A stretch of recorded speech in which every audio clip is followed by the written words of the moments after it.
Good evening, afternoon, night, morning, whenever you find a way to watch or listen to this podcast. It is me, Omar from the Hardware Pod. And I know that again, we got another still picture overlay for our podcast on YouTube. I know we have more listeners on YouTube than on Spotify. And it's not because I don't want you to see the pearly white smiles of me and my familiar guest, Bobby from TNT College Football. It's just some connection issues. So don't be alarmed. This isn't a permanent change. We're just making do with the situation right now. But like I said, I'm joined by a familiar guest of the podcast, and I'm just excited to talk football with him again. Just being back into the swing, and just kind of frantically scheduling podcasts and discussions about anything college football as this offseason. I'm excited to have Bobby from the TNT College Football Podcast back on again. Bobby, how's everything going? Great, Omar. Again, as always, thank you for having me on your show. It's always a privilege to join you and always love our conversations on air and off air. Really looking forward to talking football today. Yeah, I know like the season starts in 6 months, but I mean I'm just itching for it, honestly, just itching for the season to start, itching for anything that'll bring us closer to the season, like schedule releases. Hopefully the American Conference releases theirs this week. Time's running out for them. I mean they released it in February last year. I have of course a more vested interest this year in the AAC schedule with Army joining the conference this year. So hopefully they release that. But anything to bring us closer to the offseason, like such as game news, conference news, and whatnot, we're all just itching for it. Absolutely. I can't wait for that schedule release personally, just because there's a handful of teams on that list that I'm itching to see in person, maybe even as early as next year. Yeah, no, I agree. Same here for me. It's like, I guess I know that there's like a lot of destinations that I guess the good thing about the American move is it's there's a lot of destinations that are easy to travel for Army fans across the country. It's like whether it's Temple that's in the Northeast, that's a manageable trip, or there's places that are near Army bases like UTSA, which we've played multiple times in the past. And we're actually undefeated at the Alamo Dome. We're 3-0 there, so that's Mikey Stadium South to me. Um, I mean, I don't mean to stir up UTSA fans, but and then of course like the various destinations in the South, like Charlotte, UAB, all manageable trips from Army Post. So I'm excited too, just to see how the schedule shakes out.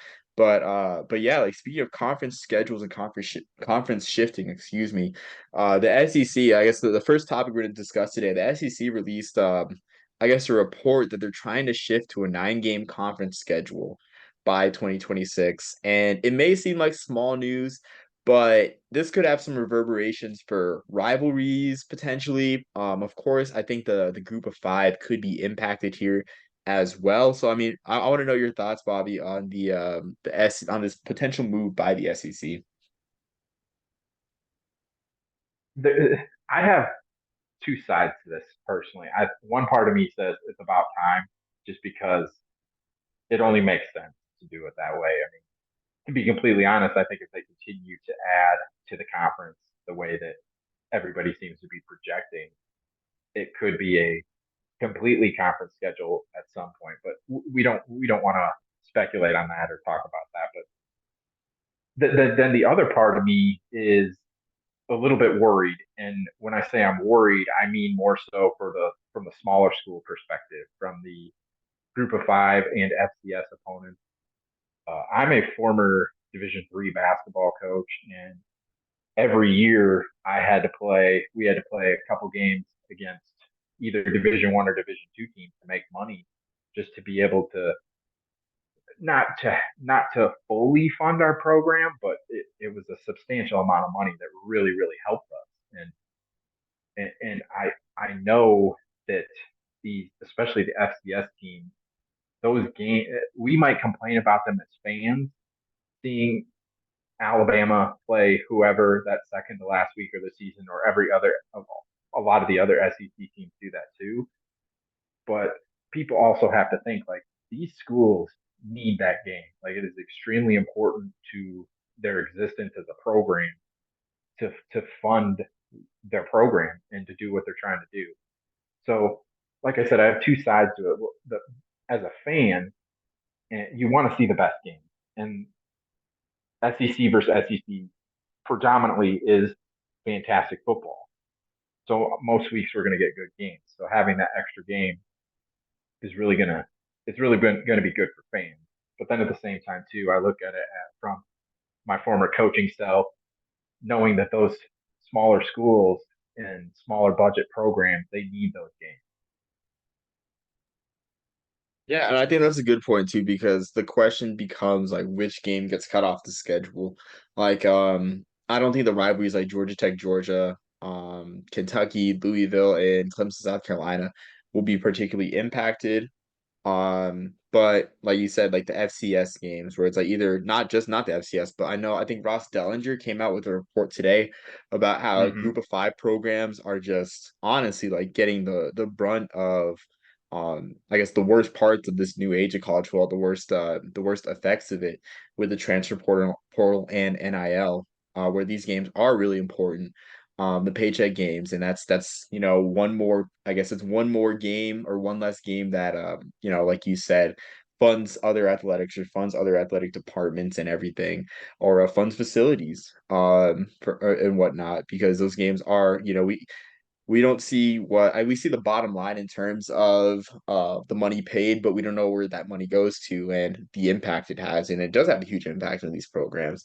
So it's just interesting. But for me, um, it's like I kind of fail to see like like you say it's about time, but I kind of fail to see like I guess the value, because like a term that I use a lot with this like conference realignment cycle is manufactured, and it's like for me I guess maybe it's just looking at the new membership of the SEC, Texas and Oklahoma. It's like that extra game is potentially a Texas Vanderbilt game or Oklahoma versus Kentucky, where it's like that's highly manufactured. It's like, yes, like it's not as bad as like these Big Ten matchups, but it's like it's TV inventory that isn't really asked for. I mean, that's this is my opinion. It's like these matchups that aren't really asked for. It's like I feel like this extra game isn't bringing like more Alabama, Florida's, more Tennessee, Arkansas's, I guess, but more games like that. So more manufactured type SEC games. I get that, and that's a good point that you make. Uh, like you said, I mean, who's really looking forward to say a Texas versus Vanderbilt type game? And but at the same time, we could get a good game out of it. We'll see. I mean, it's time will tell. And speaking to the rivalry perspective, like you were, I absolutely agree. I think it's going to be very difficult for. Well, I shouldn't say very difficult, but I just don't see them taking away the Georgia Tech game, Kentucky Louisville, Clemson South Carolina. But at the same time, you look at if these power conferences expand the way they are, maybe those rivalries could go by the wayside just because these teams might say, we're already playing a really tough conference schedule. We don't need to add another Power Five type game against a good team. I hope that doesn't happen because, as we all know, rivalries are one of the things that makes college football so fantastic. So you just, like you, I hope that does not happen. Yeah, and I think I'm optimistic like you that those games won't go by the wayside. Something that's occurring to me, I guess, as we talk about this game is I think programs that do benefit are, UMass and UConn, where now group of fives are going to be scrambling, not scrambling, I don't think it's a good word, but we'll be looking for an extra, a lot of programs will be looking for an extra non-conference game to schedule. So independent programs like UMass and UConn can benefit in the wake of that, especially with Army leaving independence for the AAC. So I mean that is one, I think, one positive that I can see out of this. We may get more I guess blockbuster group of five matchups. But Mm-hmm. maybe that's a stretch, I guess, like between like great group of five programs and everything. But yeah, I guess that's only positive, I guess. Like, I mean, not, I shouldn't say only positive. That's like one, I guess, positive that I can, I guess, look forward to as a college football fan. Absolutely. I mean, you love to see the the big time programs play other big time programs, and that even, like you said, it trickles down. Trickle down might sound bad, but at the G5 level, seeing the marquee programs play against each other, that's also something that would be fantastic. And I'm speaking from a UConn perspective because I cover them as closely as I do on my podcast. And their future schedule is filled with plenty of really good G5 matchups. Liberty, as they've played Liberty before. The new one that we're going to talk about later against Delaware, that's going to be a lot of fun. I mean, you can go down the line. This year they're playing at UAB, so there's some really interesting opportunities there. Temple, Buffalo, we're playing them down this year and down the road as well. So some good opportunities there from that perspective. Yeah, absolutely. I mean, especially with the Americans staying at four conference games despite having 14 members. I know you mentioned Temple, and I think that they're doing that as sort of a, I wouldn't say maybe compromise, maybe concession to having both Army and Navy, two of the most marketable group of fives. It's not the most marketable group of fives. So like, the UConn being able to play those schools in the American, uh, with a four-game non-conference schedules to definitely helps a lot. And I think Conference USA also will remain with a four-game non-conference schedule, I think, even with the addition of Kennesaw State. Um, Mm-hmm. so yeah, so I mean, it just benefits a lot. I guess Kennesaw State and Delaware, I should mention too, so they're at 11. So it will be an eight-game conference schedule. So yeah, I 100% agree with you on that front. Going on to another topic. That came up today. Actually, yeah, today that was hot off the presses. It's just, I think it's funny how people can just like, I guess, spread this stuff. I guess like, because honestly, like where this story came from, I don't think it was intended to be spread like as news because from what it sounded like, it was an alumni meeting in New York City that this news broke, and it just seemed like it was supposed to be like behind closed doors, but people go and tell the masses. I just think it's funny how news like that spreads. Um, so I guess for context, there was a tweet today that mentioned that I think it was athletic director or president, I think it's athletic director for Northwestern announced to a bunch of alumni that Northwestern would be playing a game at Lambeau Field this year. Um, Most likely against Wisconsin. They have a home game against Wisconsin, so it makes the most sense for them to play Wisconsin at Lambeau Field.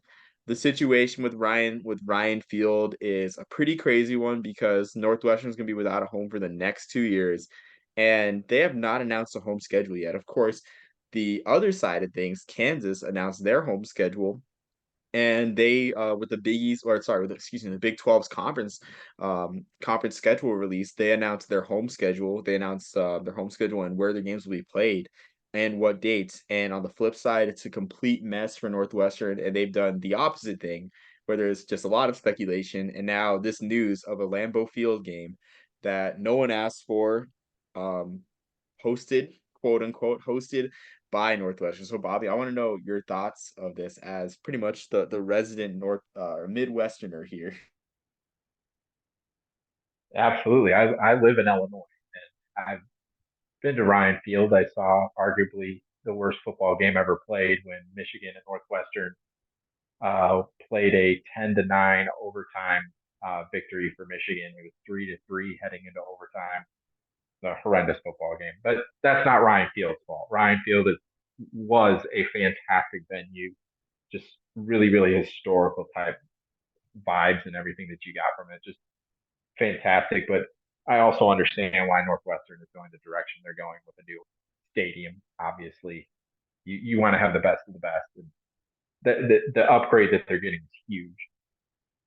If you know anything about Chicago sports, uh, the way this is unfolding doesn't surprise me one bit, though. The Bears, for a while now, have been going back and forth about building a new stadium, and it's a mess. They've talked about building it in multiple different suburbs, in the southwest suburbs, northwest. They got all kinds of different things. They've talked about building it, demolishing Soldier Field, doing that. So it doesn't surprise me that this is happening in the Chicago sports world. And some might say I'm a Chicago sports hater just because I'm a Detroit sports fan, but that's just my personal opinion looking at that. But to go with what we're talking about, host them hosting a game at Lambeau Field against Wisconsin, I mean, it only logically makes sense that they would play Wisconsin because why else would you play the game at Lambeau Field if you're going to host Maryland or whoever it may be? Like nobody's going to come watch that. So if it's Wisconsin, yeah, it makes a ton of sense. They can make a ton of money off that. It's probably a brilliant idea because the other thing is too, like if we're being honest, most of Northwestern's games, home games, half the stadium's filled with the other team's fans too. So it's a good opportunity for them to continue that. And personally, I think that they'll end up playing the games at Soldier Field. But with how crazy this whole thing is going, who knows? Because it's the fact that it's taking this long just makes you scratch your head. Yeah, I'm with you. Like Ryan Field for me, I think it represented I guess Northwestern standing academically as an institution because for me it's like better fit to house an Ivy League team. And that's not an Mm-hmm. insult to it. That's just it's old style architecture. It's not a huge venue, around 30,000, but like a lot of people think of Northwestern's academics as Ivy League level academics. And it they're a great school. Certainly, they're a great school. With that in mind, though, the whole Ryan Field situation, like you said, like everything about this has been a mess, really. Between the different votes, between everything, like with I think like the noise complaints, like the potential noise complaints, and like votes about that. This has not been without friction. It's almost like this is Aloha Stadium on the mainland, new Aloha Stadium on the mainland with as many hurdles as has been placed in front of it. Uh I guess as for like you said, like Soldier Field isn't a great venue, but it's what the Bears have.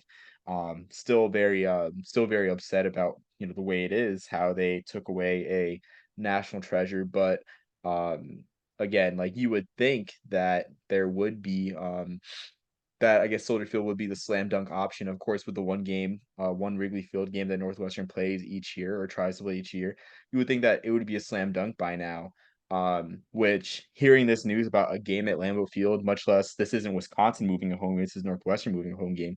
It's alarming to say the least, honestly. Definitely alarming. It's cool though. It's a great idea. Like college football, Lambeau Stadium is a great idea because Lambeau Stadium mixes the old with the new better than any venue in the NFL. It's definitely a change of pace and it's definitely a bucket list venue. So it's cool. But I think for me, it just kind of like goes against the momentum of the program. Like Mm-hmm. Northwestern went 8-5. Ben Braun, I don't know if he won a Coach of the Year award. I know he's a finalist for at least a couple of Coach of the Year awards. I don't know if he won one, but did an amazing coaching job after what happened with the hazing incident at Northwestern with Pat Fitzgerald, which I mean, we won't go on into detail here, but there's momentum for Northwestern. There's hope for Northwestern, and the Big Ten stacked, yes, but there's like a way for Northwestern to carve that niche as a 7 to 8 win consistent bowl team each year that can play spoiler in the Big Ten. And then now for this to come out where they're essentially selling a home game to Wisconsin.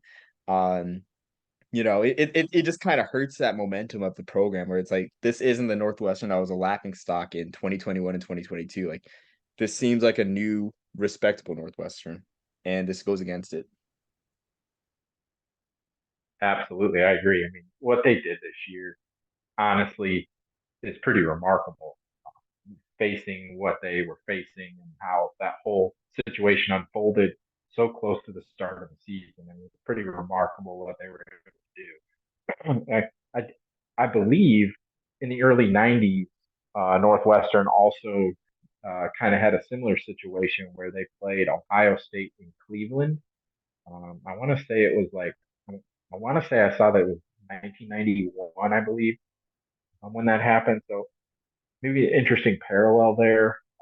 But again, I agree with you. I mean, when you think Northwestern, everybody thinks the academics that they have. And I agree, Ryan Field. I've never been to any of the Ivy League stadiums, but when I look at them and see them on TV, Ryan Field's comparable to that. And I agree with what you're saying there. Yeah, and I think it was 1991 that you mentioned where Northwestern was in a situation similar to that, but Northwestern was definitely more hopeless at that point than they are now. Right. That was before the Rose Bowl appearance and everything. That was just a couple years removed from, not even a couple years, I guess a decade or so removed from like the losing streak that they had, and everything. So definitely hopeless. But it's kind of funny too. You mentioned that parallel where it's like I look at that and it's like I kind of think like if they're doing that with the Wisconsin game or whatever game it is, because they haven't officially announced it's Wisconsin, but with them moving game to Lambeau Field, why wouldn't they move the Ohio State Northwestern game to Cleveland to draw that big crowd? Even though I ultimately think that game will be at Soldier Field and be a huge draw. Like there's nothing stopping Northwestern from doing that this year just to get that honestly, like get that almighty dollar and have a crowd full of Ohio State fans playing in Cleveland for like honestly like the second time like in the millennium, I think. Um, so yeah, just I mean it like I think it's just indicative of just everything that's happening in college football in terms of, just money or where money rules overall, where it's gonna be huge publicity because it's only the second college football game at Lambeau Field ever in like the 50 or 60-year history of the stadium, but it won't be a marquee game. It'll definitely be a cash grab slash publicity grab for Northwestern. Absolutely. That, like you said, I mean, we all know the dollar talks, and that's unfortunately the road that not only college football but college athletics is going. Yeah, so I mean it's a shame, but we will see definitely with the release of their home schedule. That's something I'm watching closely. Because I think I was telling you like that there's just so many games at NFL stadiums this year, like all the stadium renovations kind of align all at once in a weird way. To make things like that happen this year. So it's just an interesting year for games like that. Absolutely. Yeah, so one more thing, I wanted to ask your opinion on. I know I wrote a little bit about and it's something that just came to mind. I just wrote a little bit about the Pac-12 bowl situation. So I wanted to ask Bobby about like the whole decision that came down with the Pac-12, how they're gonna play in Pac-12 bowl games, yet they're gonna avoid Pac-12, I guess, well, not avoid Pac-12 rematches, but for instance, the Sun Bowl is going to avoid inviting Stanford to avoid that being a conference game between the ACC and the Pac-12.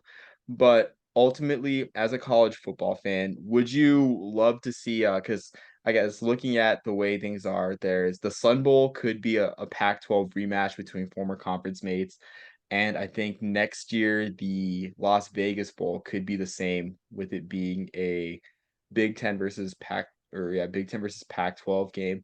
So would you like to see, I guess, these rematches with old Pac-12 schools in bowl games, or do you think that kind of like sours the experience of the bowl game? I think it actually would. It helps that bowl game even more. Um, Getting potentially a historic rivals to play in the bowl game, whichever one it may be. I think it's a fantastic idea.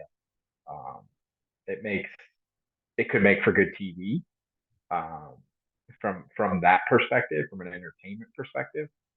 But I think even more so from a financial perspective for each of those bowls. If you have an opportunity to play two former conference foes against each other in just a year removed from what was one of the best Pac-12 seasons that we've seen in a long, long time, I think it's fantastic for all the sides involved. Yeah, and I have to agree, Rob, because I think I look at a bowl like the Holiday Bowl out in San Diego, which is an ACC Pac-12 matchup. And I think they would be honestly dumb not to invite Stanford or Cal, along with, I mean, maybe not a USC, but a UCLA, or I'm trying to think. Yeah, I guess a UCLA, just getting an all California matchup in the Holiday Bowl at Petco Park. I think they would be stupid to not do such a thing. In all honesty, and I think like you said, like it would help these bowl games from I think a financial perspective, like in-person attendance, but also like TV attendance or TV viewership too, because going off the whole thing about like these matchups being manufactured, like I mentioned earlier with the SEC, I think a lot of college we're gonna see a lot of college football fans just want the good old days back with these just these regionally focused matchups. I think there's gonna be a time and place when like seeing USC, Penn State, every other year the Big Ten is gonna get old. When seeing honestly, like looking at the Big 12, it's like the Big 12. It's hard to really get like invested in the Big 12, in my opinion, just with there really not being much of an identity to the conference. Um, so I mean, like with that too, I think if over the next 2 years, if these bowls cater these matchups to the old Pac-12, I definitely think that college football fans would enjoy these more than a lot of other bowls. I absolutely agree with that. Like you said, fans want. I think the majority of fans want that historical aspect that we've had, and I can speak for myself. Like seeing the Pac-12 demise and everything that unfolded there, it's so unfortunate.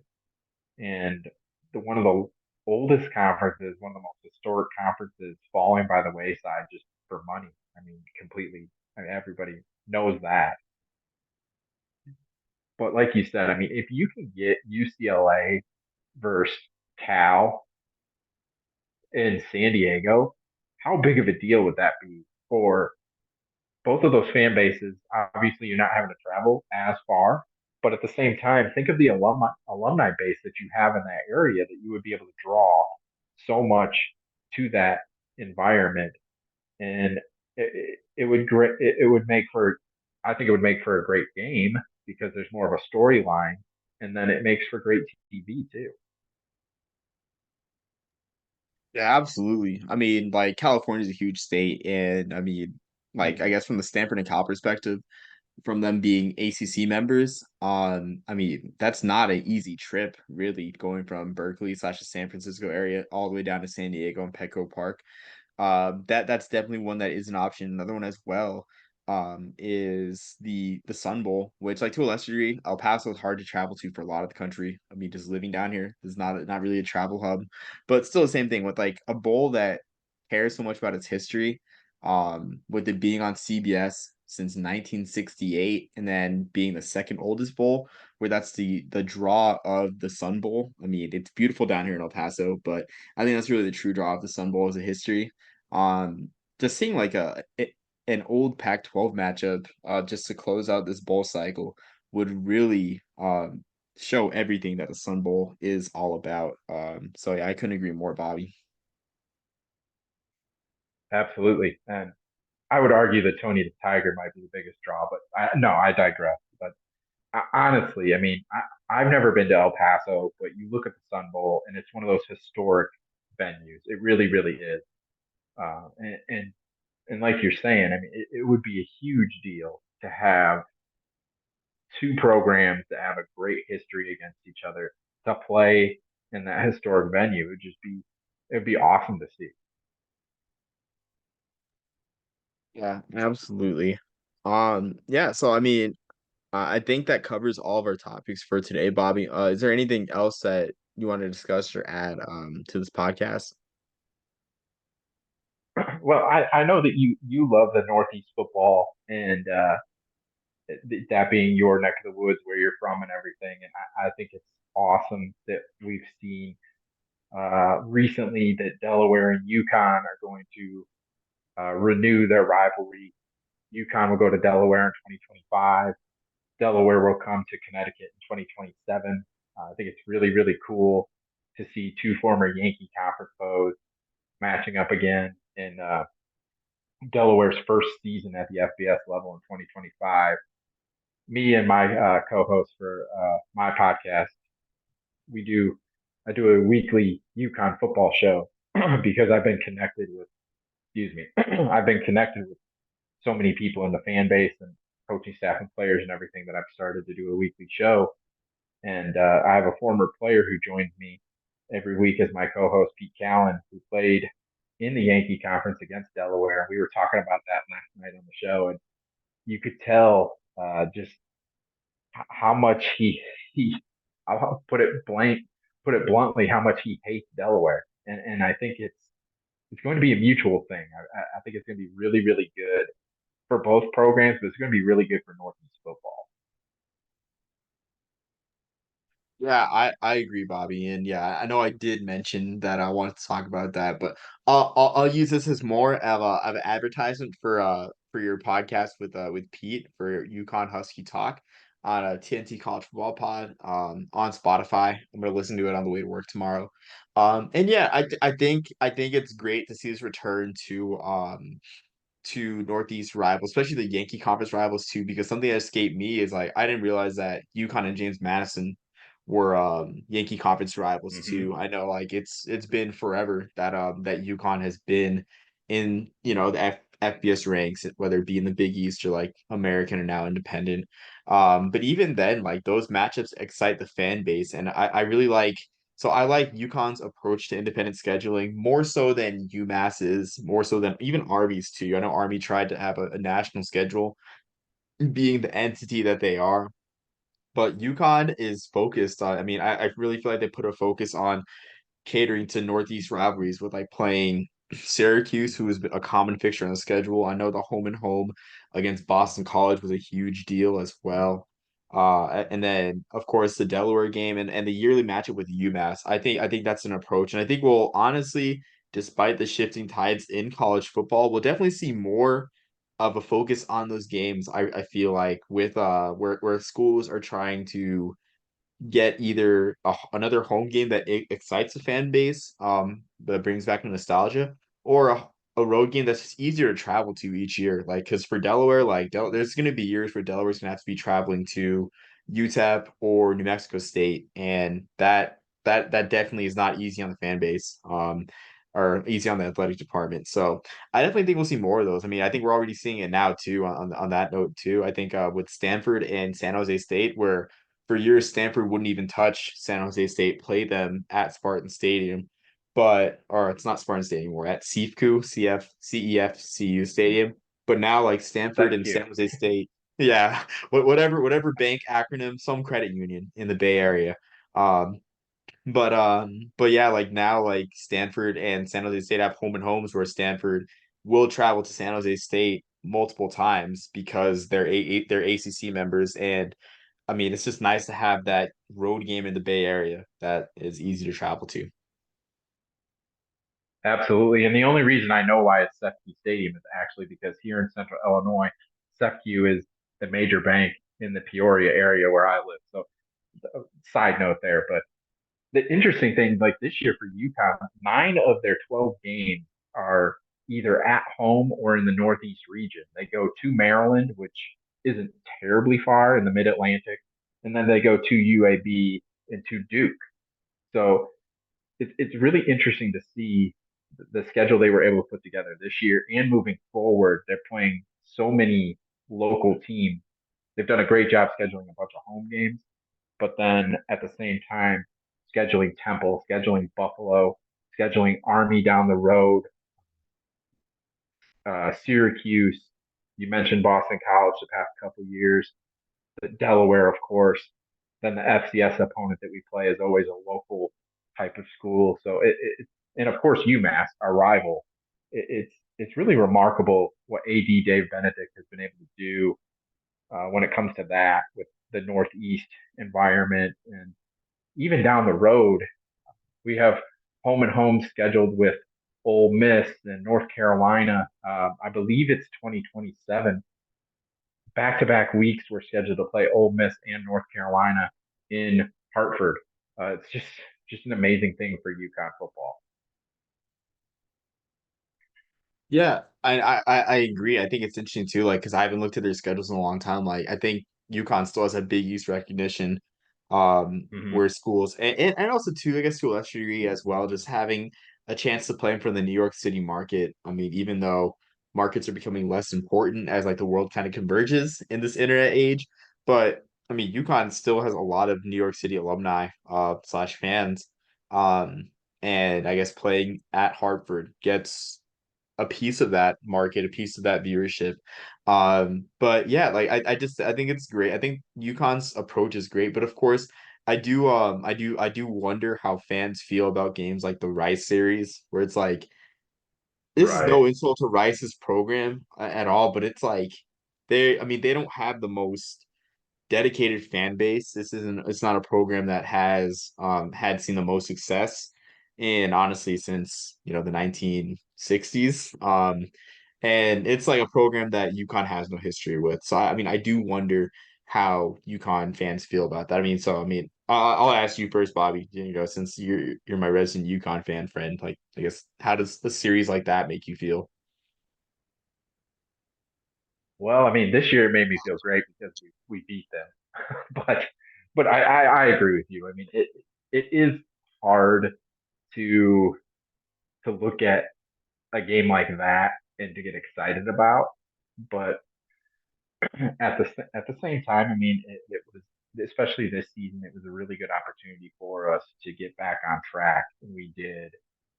You can kind of look at maybe say the UAB game this year and in the future the same way. It's like there's not a history there, but at the same time, a good opportunity to play a rising program.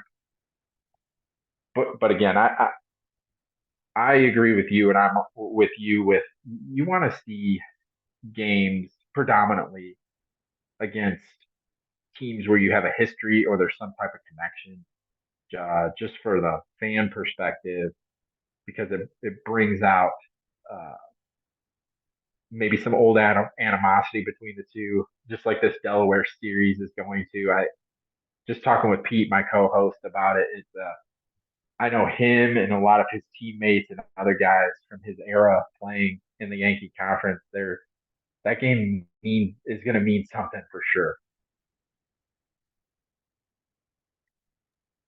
Yeah, and I agree. I mean, from the same thing as from Army perspective, joining the American, where it's like I mean, no insult to our fellow conference mates, but it's like easier for me to be excited about games against UAB, against Memphis, against USF from that old guard of Conference USA when Army was in the conference. As bad as Army was in that conference, there still is that history with those programs. And that history too as well, because I mean, Conference USA was really like the first, I guess, national conference because I mean, Conference USA started as a hodgepodge of independent schools needing a conference and a bowl tie-in, and Army fit that as well as an independent trying to make it in that age of college football, I guess in the cable, the advent of cable. So it's like easier for me to get excited about like UAB, Memphis, USF than it is to get excited about, Charlotte. I mean, to a lesser degree, UTSA. UTSA is great. I forgot to lump Tulane in that old guard of Conference USA. But yeah, history does help a lot. I mean, especially um, when there's like not much support, I guess, geographically for in your schedule to have a geographically centered schedule. That history does mean a lot. I mean, like for me, I'd be lying if I said if I was looking forward to games against Charlotte, FAU.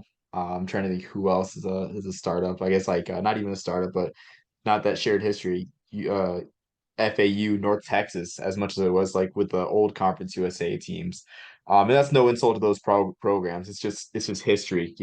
College football just thrives off of it. I mean, um, in a way, I feel like a lot of the way we're viewing these schools is as expansion franchises for conferences, where it's just like it takes time to build that, I guess for lack of a better term, hatred and whatnot.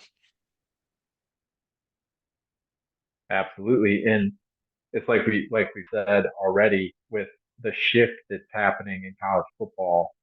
Those historical ties and matchups are going to be even more important to fans and just everybody. Honestly, I mean,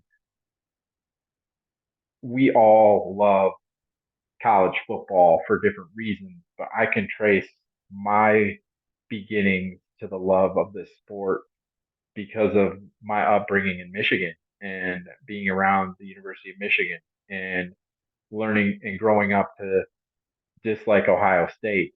And obviously, that's arguably the biggest scale from historical rivalries, but we can all trace our beginnings as a college football fan I would think the most of us can trace those to some type of rivalry or some type of situation. Yeah, I mean, 100%. Of course, like Army has Navy, but whatnot. But also too, like growing up, I mean, um, with UConn. I mean, UConn being in the Big East and then playing Army a couple years in the mid 2000s, and Army's, really bad years. Um, Beating UConn in 2014 meant a lot to me because of that sort of rivalry that was created in my head with UConn being a Big East member. So it meant a lot to me. And I mean, even then too, with like the series extending in like 2021 and 2022, that still was a game that had a lot of meaning because of that history. So I guess long story short, I guess the Yankee conference isn't fully back, but it definitely is a boost to the programs involved. Excuse me, the FBS programs that are former members of that conference, UConn, Delaware, and James Madison to a degree. So yeah. Bobby, I guess like before we sign off, I'm gonna let you use this time to plug your podcast and any other platform or anything else that you would want to promote. Well, as always, Omar, I appreciate you for allowing me to come on tonight. It's always a blast talking with you, and I love our friendship that we have and the conversations that we have off air, even more so when they're not talking about football. And I know how much we love football. But yes, everybody, feel free to follow me. At my podcast X Twitter account is at TNT College Foot One. The platform I use for distributing it is on Spotify. That's where you can get it for uh, audio listening. It's greatly appreciated. All the support that I get. I started doing this a little over 3 years ago now, and it's just been an absolute blast to see where it's gone. The national recognition and coverage that I'm able to have, and being able to vote for different awards like I get to, it's truly a blessing, and I don't take that for granted at all. Yeah, and I mean, like I said, I love your podcast. I love listening to it on the way to work. Even if it's UConn talk, I've been more invested in the UConn program just because the analysis that you and Pete provide. And it's just great. It's just I really admire how open you are about your faith on Twitter and everything, and something that I'm striving to be with my platform and everything. If God gives ears to listen, then I just hope I can, sing his praises, eloquently and everything. So, and you give me a standard and just a role model to admire in that front. So, really appreciate that. And like you said, our conversations outside of football just great. They just enrich me. Well, I appreciate that, and then it took me a little while to get to the point where I'm at now, but and I'm always growing. But I thank God every day for allowing me to be able to do what I get to do in the platform that I have, and to give Him the glory for that, as I am nothing without Him. Yeah, 100%. I couldn't say it better, honestly. But thanks again, Bobby, for joining me and staying up kind of late in the central time zone out here. And I can't wait for the next time that we talk on the podcast. But for everyone, thanks for everyone listening. Thanks for joining. Thanks for listening. Thanks for watching on YouTube. I'm Omar Borja. I'm the Burger Popper. And until next time, everyone, peace, love, and soul.